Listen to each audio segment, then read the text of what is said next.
ओम नमः सिद्धेभ्यः। नमो जीर्णाणम। सभी को सादर शुद्धात्म वंदन।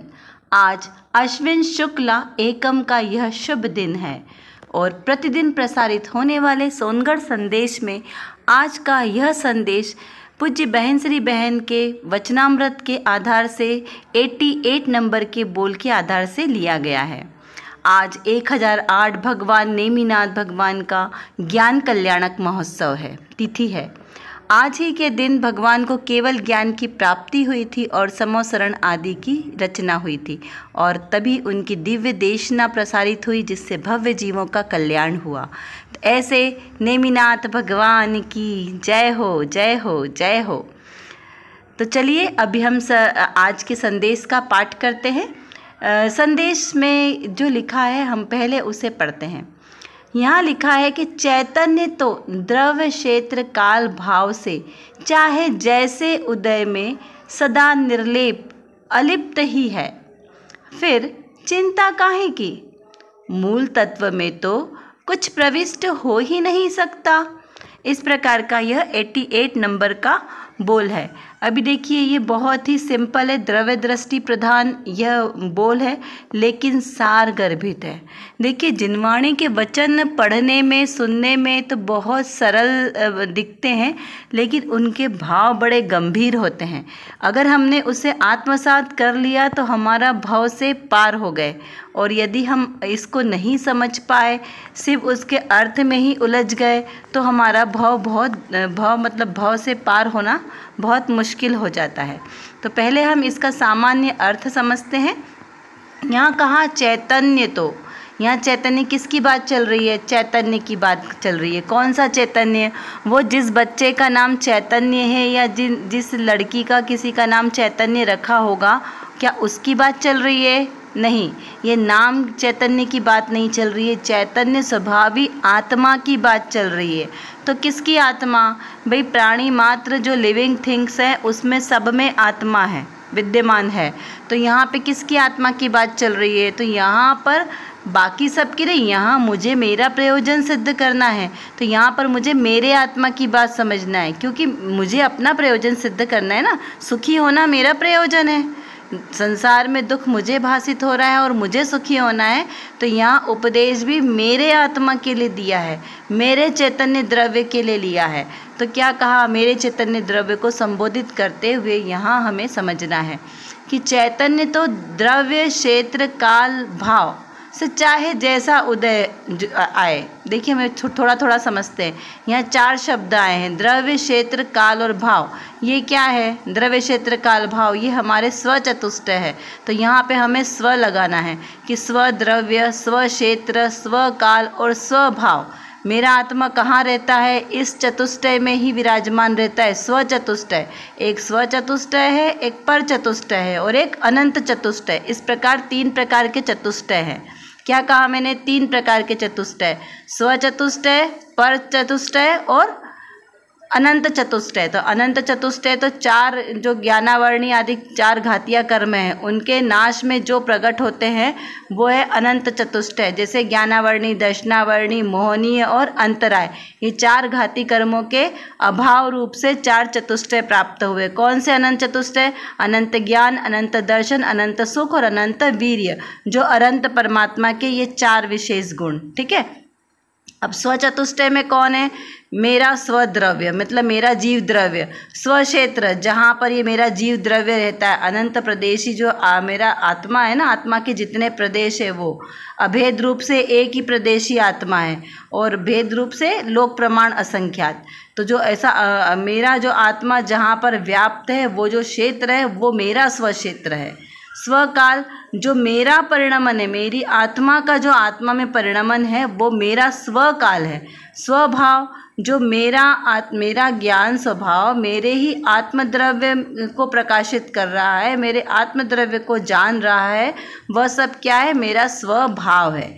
क्रोध करना, मान माया के भाव करना, समस्त कषाय रूप भाव ले लेना, पाप रूप भाव ले लेना, ये मेरा भाव नहीं है, ये मेरा विभाव है, मतलब मेरे भाव से विपरीत भाव है, ये मेरा विकार भाव है। स्वभाव क्या है मेरा स्वचतुष्ट, मेरे आत्मा को जानना, देखना, उस रूप परिणमन होना, वह मेरा स्वभाव है। तो इस प्रकार जो मेरा चैतन्य द्रव्य है वो कैसा है? स्वक्षेत्र स्वकाल स्वभाव में ही विद्यमान रहने वाला है। अब फिर क्या कहा? चाहे जैसे उदय में सदा निर्लेप और अलिप्त ही है। अब देखिए, ये जो मेरा आत्मा अपने स्वचतुष्टय में विराजमान रहता है ना, तो ये क्या नहीं करता? अस्थि से तो मेरा आत्मा स्वद्रव्य स्वक्षेत्र स्वकाल स्वभाव में ही विराजमान रहता है, लेकिन नास्ति से हम देखें तो जो विकार रूप परिणमन होता है उसमें वो जो बाह्य संयोगों के रूप, जो भी इष्ट अनिष्ट संयोग होता है, प्रतिकूल अनुकूल परिस्थिति बनती है, जिसमें आत्मा अपने आप को एक में एक समझता है, शरीर के साथ अपने आत्मा शरीर के साथ एक में एक समझता है, तो ये क्या है? उसका विभाव भाव है। अब उदय काल में भी तो जैसे अब दुख का उदय, शरीर में रोग आया तो हमने क्या समझ लिया कि मेरे शरीर में रोग आया, मुझे रोग हुआ, तो मुझे भी नहीं हुआ, मेरे शरीर को भी रोग नहीं होगा, शरीर मेरा नहीं है, ये तो पर है, पर चतुष्टय वाला चीज़ है, ये तो मेरा तो नहीं है ये। तो यहाँ पर क्या समझना कि यहाँ पर जो हमने पर रूप अपना विकार परिणमन किया तो वो मेरा भाव नहीं है। अगर हमने अपने आप को ऐसा कहा भी कि मैं रोगी हुआ, मैं क्रोधी हुआ, तो इस कहने के काल में भी भले ही हम कह रहे हैं, मान्यता हमारी श्रद्धान विपरीत हो रहा है, लेकिन उसके बाद भी जो मेरा द्रव्य स्वभाव है ना, वो तो इससे अलिप्त ही है। मैं चाहे मानूं चाहे ना मानूं, लेकिन फिर भी जो मेरा द्रव्य स्वभाव है, चैतन्य द्रव्य स्वभाव, वो ये राग आदि भावों से अलिप्त है। ठीक है ना? क्या समझना?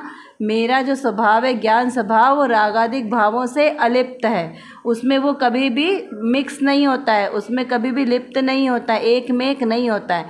वहाँ हमारी मान्यता विपरीत होने के कारण हमें फल क्या मिलता है कि संसार का परिभ्रमण मिलता है, लेकिन फिर भी आत्मा मेरा निर्लिप्त है। सदा काल से, अनादिकाल से आज तक और अनादिकाल तक मेरा आत्मा कभी भी पर द्रव्य का रंच मात्र भी स्पर्श नहीं करता, करेगा ही नहीं। चाहे हम संसार में दुखी हों, चाहे मुक्त अवस्था को प्राप्त हों, हर जगह मेरा आत्मा निगोद से लेकर सिद्ध अवस्था तक कभी भी अपने द्रव्य क्षेत्र, स्वद्रव्य स्वक्षेत्र स्वकाल स्वभाव से कभी भी बाहर जाता ही नहीं है। उससे बाहर कभी किसी चीज़ का स्पर्श करता नहीं है, किसी का आलिंगन करता ही नहीं है। ठीक है ना? किसी का ग्रहण ही नहीं करता है, उसने कभी विकार भावों को ग्रहण ही नहीं किया है। तो फिर मेरा आत्मा कैसा है? सदा काल शुद्ध रहने वाला है। इस प्रकार से यहाँ पर हमको विचार करना है। ऐसा ही चाहे जैसा उदय काल आए, प्रतिकूल अनुकूल, उसमें भी सदा निर्लेप और अलिप्त ही है। फिर चिंता काहे की? तो जब हमें अपने द्रव्य स्वभाव की अनुभूति हो गई है, हमें द्रव्य स्वभाव का निर्णय हो गया है, उस पर श्रद्धा हो गई है, तो फिर चिंता काहे की? तो जिसे अपने द्रव्य स्वभाव पर पक्की श्रद्धा हो जाती ना, वो हमें ना निश्चिंत होता है, वो कर्म के उदय से कभी घबराता नहीं है, प्रतिकूल संयोग में कभी विचलित होता नहीं है और अनुकूल संयोगों में कभी गाफिल नहीं होता। इस प्रकार से वह समीचीन दृष्टि वाला होता है, यानी सम्यक दृष्टि होता है। फिर कहा है कि मूल तत्व में तो कुछ प्रविष्ट हो ही नहीं सकता, यानी जो मेरा जीव द्रव्य है ना, मूल मेरा आत्मा, इस आत्मा में कोई भी पर द्रव्य प्रविष्ट नहीं हो सकता। क्यों? क्योंकि वह एक ऐसा ज्ञान का घन पिंड, जैसा कहते हैं ना, ऐसा घन पिंड, ऐसा ठोस वज्र की तरह है कि उसमें आप किसी भी तरीके से कोई रागादिक भावों का प्रवेश नहीं हो सकता, किसी भी ज्ञानावर्णादिक काठों कर्मों का प्रवेश नहीं हो सकता, कोई मलिनता मेरे आत्मद्रव्य यानी मेरे जीव द्रव्य में कोई प्रवेश नहीं कर सकती। ऐसा मेरा ये जो जीव द्रव्य वो ऐसा ठोस अखंडित है। इस प्रकार यहाँ से अपने आत्म स्वभाव की महिमा को समझना और द्रव्य दृष्टि के साथ यह कथन जो कहा गया है, इस प्रकार दृष्टि के विषय को समझते हुए हम अपने आत्म तत्व पर श्रद्धा रखेंगे तो यही हमारे सम्यक दर्शन की शुरुआत होगी। तो हम ऐसे अपनी दृष्टि को सम्यक दृष्टि बनाएं, सच्चा श्रद्धान करें, उसी रूप हमारा ज्ञान भी फिर सच्चा होगा और उस रूप जो आचरण होगा वो भी सम्यक कहलाएगा। चलिए अब हम आज की रत्नकणिका को देखते हैं कि आज की रत्नकणिका में कौन से विशेष बात आई है। मुमुक्षु ने प्रश्न किया है, अशुद्धता की परिणति का दुख भी वर्तता है। क्या प्रश्न किया? एक बार ध्यान से समझते हैं कि अशुद्धता की परिणति का दुख भी वर्तता है।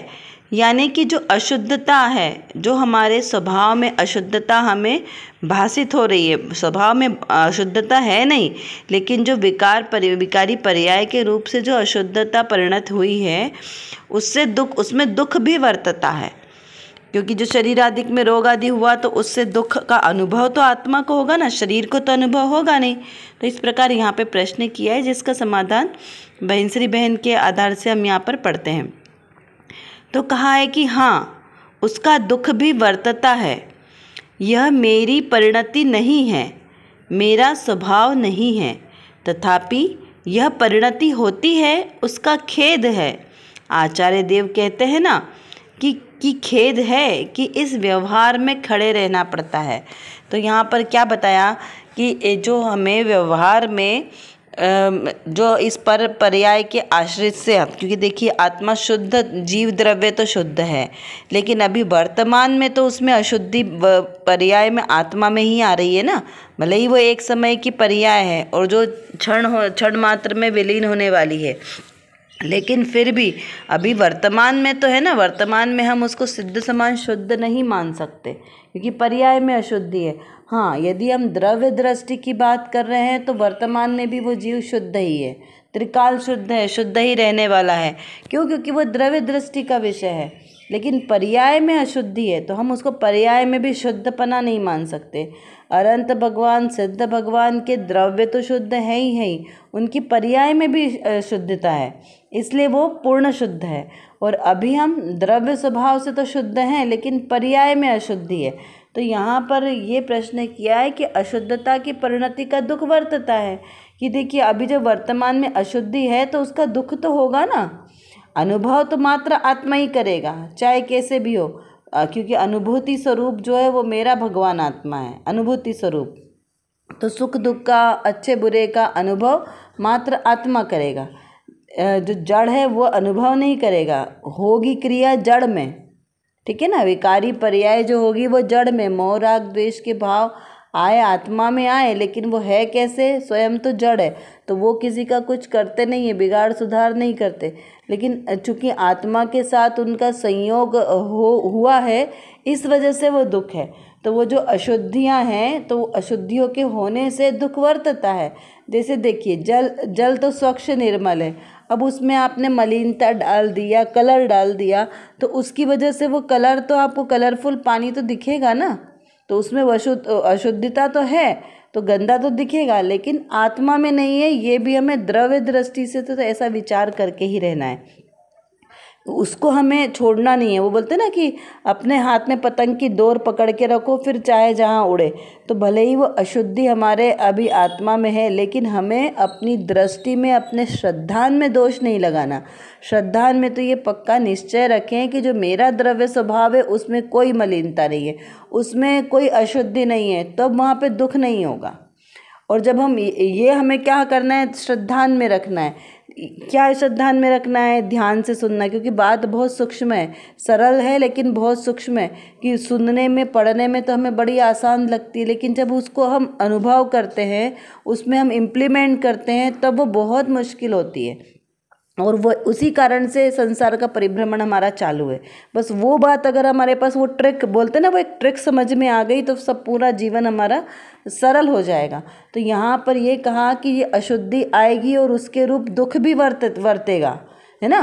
क्योंकि शरीर है तो शरीर के साथ, उसके संयोगों के साथ आपको दुख की अनुभूति होगी, लेकिन तब भी आपको श्रद्धान में क्या लाना है? श्रद्धान में एक ही बात लाना है कि मेरा द्रव्य शुद्ध है, मेरा द्रव्य शुद्ध है। तो ये जो अशुद्धियाँ आ रही है, पर्यायगत आ रही है, ये व्यवहार से आ रही है, निमित्त से आ रही है, और ये एक क्षण मात्र की ये आ रही है, तो ये चली भी जाएगी।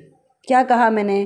कि ये जो अशुद्धियाँ आ रही है, ये जो दुख आ रहा है, ये जो मलिनता आ रही है, ये बाहर से आई है। तो जो बाहर से आई है चीज़, वो तो एक बार चली जाएगी। घर के मेहमान हैं, घर में मेहमान आए तो 1 2 3 4 5 दिन, 1 महीना रह लेंगे, लेकिन एक दिन तो जाएंगे ना, क्योंकि वो मेहमान है तो उनको तो जाना ही है, वो चले जाएंगे। तो ऐसे ये मेहमान हैं और ये एक दिन चले जाएंगे। मेरे स्वभाव में कोई बुराई नहीं है, वो अशुद्धता नहीं है।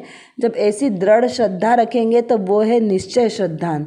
और जब ये पर्याय रूप जो अशुद्धि आई है और उसके कारण जो हमें दुख की अनुभूति हो रही है, ये व्यवहार है, झूठा है। निश्चय सो सच्चा और व्यवहार सो झूठा। तो यहाँ पर हमें इस प्रकार से इसको समझना है कि जो व्यवहार से आ रही है अशुद्धि, ये एक दिन चली जाएगी, ये मलिनता मेरे साथ हमेशा रहने वाली नहीं है। इस प्रकार हमें दृढ़ श्रद्धान रखना है, ठीक है ना। फिर देखिए आगे क्या है कि यह मेरी परिणति नहीं है। श्रद्धान में क्या रखना है कि ये जो दुख का आभास हो रहा है, मुझे दुख की अनुभूति हो रही है, यह मेरी नहीं है। मेरा तो सुख स्वभावी आत्मा ही है जो मेरा है, उसमें सुख ही सुख है, उसमें दुख का लेश मात्र भी अंश नहीं है। फिर लिखा है कि मेरा स्वभाव नहीं है। कौन सा मेरा स्वभाव नहीं है? ये मलिनता वाला, ये अशुद्धि वाला, ये मेरा स्वभाव नहीं है। मेरा स्वभाव तो कैसा है? शुद्ध स्वभाव है, ज्ञाता दृष्टा वाला है, जानने देखने वाला। ये सुख दुख को इसके, ये मेरा मलिनता देखना, ये मेरा स्वभाव नहीं है, ठीक है ना। इस प्रकार समझना। तथापि यह परिणति होती उसका खेद है।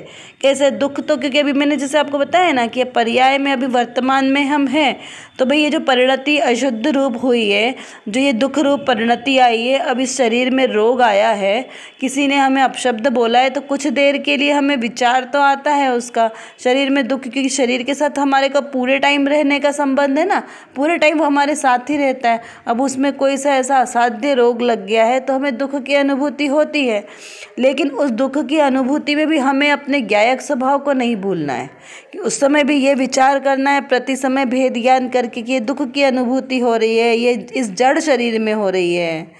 मेरा आत्मा सिर्फ जान रहा है कि दुख हो रहा है, लेकिन क्रिया काय में हो रही है? शरीर में, क्योंकि शरीर पूर्ण गलन स्वभाव वाला है। तो जो रोग आदि आए हैं वो इस शरीर में आए। कैंसर के कीटाणु बढ़ रहे हैं तो ये शरीर में बढ़ रहे हैं, तो ये शरीर तो वैसे ही नाशवान है। तो इससे मुझे क्या, मुझे तो सिर्फ अनुभव में आ रहा है कि इस शरीर को दुख हो रहा है। क्या मानना है?